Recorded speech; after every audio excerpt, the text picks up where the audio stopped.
አልሞትኩም በሕይወት አለው እስከ ዛሬ ጠላቴ ሲዋረድ በዓይኔ አይቻለሁ የሰላም ኑሮ ተጀምሬያለሁ ውርደቴን በክብር ሐዘኔን በደስታ ታሪኬን ለወጥከው ክብር የኔ ጌታ ክብር የኔ ጌታ ውርደቴን በክብር ሐዘኔን በደስታ አድራሻዬን ቀየርከው ክብር የኔ ጌታ ክብር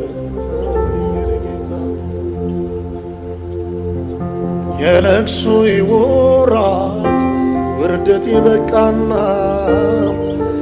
እኔም እንደ ሰው